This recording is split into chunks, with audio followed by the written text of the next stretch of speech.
Hi everyone, it's Jonathan. Thanks so much for tuning in again to Palatable Provisions. I'm so excited to share this recipe with you because I've sort of taken a spin on my favorite chef, we all know who that is, her classic quiche Lorraine, and I've made it into a bacon and cheddar quiche, and I've sort of put a little bit less of all the heavy ingredients in this quiche. So we're excited to make that. In just a minute, we're actually gonna make the crust from scratch. For those of you that know me know that I don't bake, so it's going to be an adventure for all of us, very excited. But let's just talk a second about quiche. Quiche is such an amazing dish to make. And why do I say that? Because you can make it the day before and eat it the following day. You can either warm it up or you can eat it at room temperature. It is a great thing to bring to a potluck or to make for a holiday meal. I know I'm making this quiche for our Easter meal because our theme is picnic chic. And what better thing to bring on a picnic than a quiche? But anyway, back to our ingredients. Let's go ahead and take a look at our ingredients for the crust of the quiche. The ingredients for our crust are 1 1/4 cups of all-purpose flour, 1/4 teaspoon of salt, 5 tablespoons of unsalted chilled butter that is cut into 1/2-inch pieces, 5 tablespoons of lard, chilled, also cut in 1/2-inch pieces, 1 large egg white, lightly beaten, and 1/4 cup grated extra sharp cheddar cheese. Using your food processor, put the flour and salt in it and briefly pulse together to mix the ingredients. Next, add the butter and lard and pulse until the mixture forms pieces that are the size of lima beans. This is typically 3 to 5 1-second pulses. Adding 2 to 5 tablespoons of ice water, 1 tablespoon at a time, pulse mixture until it is just moist enough to hold together. It's okay if you need to add additional tablespoons of water to reach that consistency. After this, shape the dough into a ball, cover with plastic wrap, and flatten into a disc. Refrigerate for at least 1 hour. Now that our dough has had a chance to rest and chill in the refrigerator, it's time to roll it out. So what we're going to do is we're going to take a surface and flour it. Now I chose to put some parchment paper down because one, it saves cleanup because the flour is on the parchment paper, but also when we go to put it into the pie pan, it's easier to lift it off the counter. So we're going to prepare this by sprinkling some flour. This means that our crust will not stick to it. And I'm gonna get some flour on my rolling pin. Now we're gonna roll this out to using a 1/16 of an inch rolling pin. Okay, and then we take our dough. And we want to make sure as we're rolling it out that we roll it out into a circle. So we're just going to start gently massaging it and rolling it.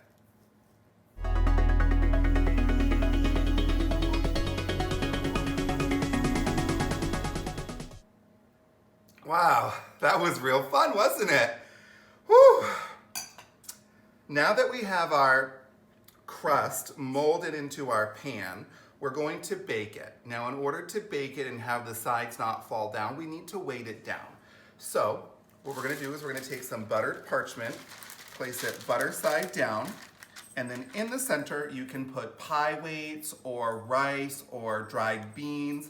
I don't recommend right now at this time using the rice or the beans because that's wasteful. And I'm going to use this weight that we have, and be careful, depending on the size of your weight, to not smush your sides, and we're just gonna push it down.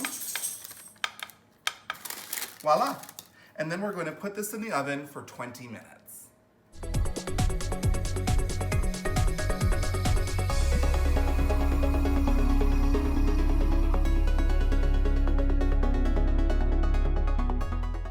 All right, so it's been 20 minutes and it's time to take our pie crust out.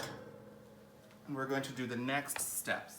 We've got a partially baked pie crust at this point, and you can see we're starting to get some browning, which is beautiful. You can hear the lard sizzling. Actually smells nice for a crust. But what we want to do is we want to give it a little bit more of a brown sheen to it, and we want to start to close in some of these little holes that are appearing, and we're going to do that by doing an egg wash on it. Now we're going to keep it light and airy. We're just going to use an egg white, so 1 egg white, and we're going to lightly beat it.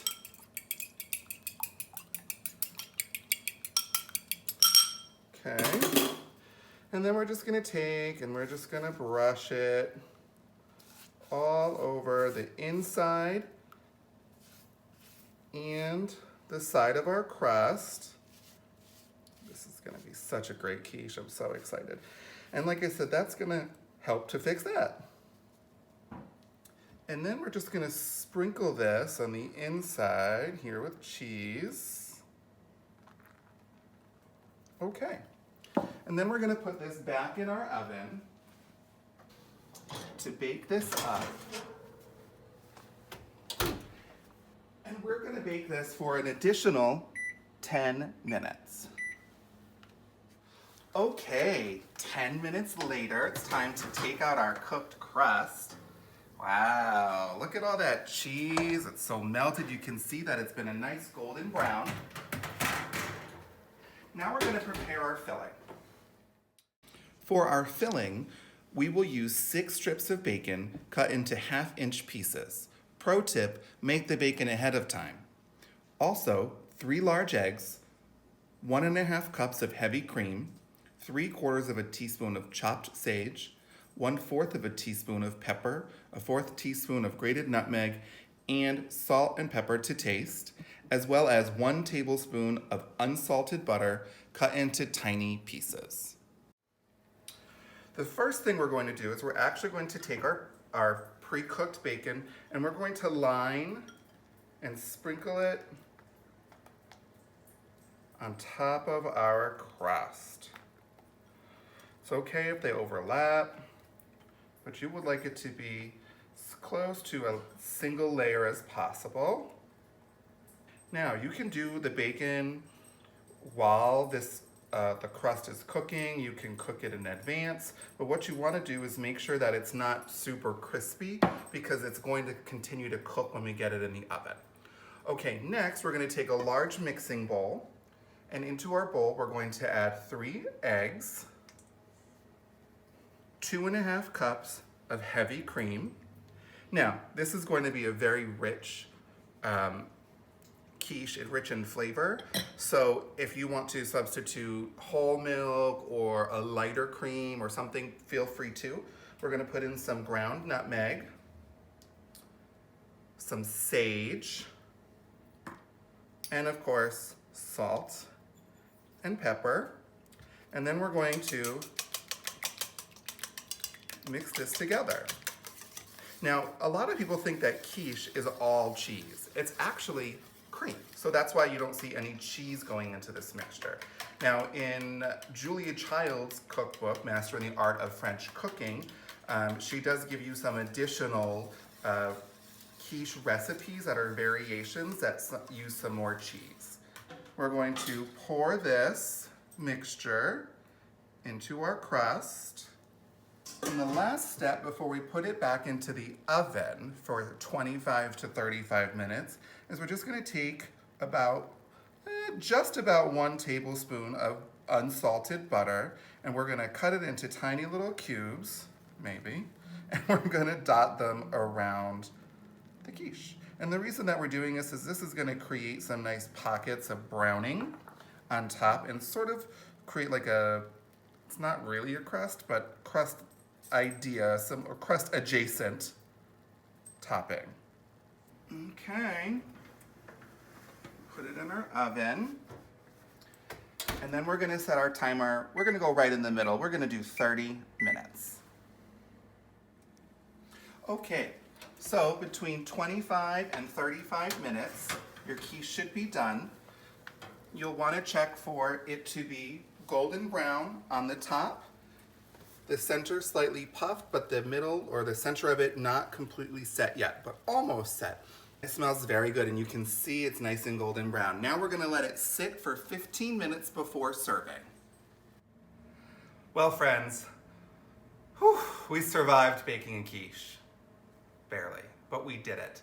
So here you have it. We have our bacon and cheddar quiche with a home-baked crust. How exciting. And we're going to be enjoying this at room temperature is actually perfect, or you can reheat it in the oven by preheating your oven to 400 degrees, covering this with foil and rebaking it if you say you were cooking this and heating it again the next day, reheating it for about 10 to 15 minutes.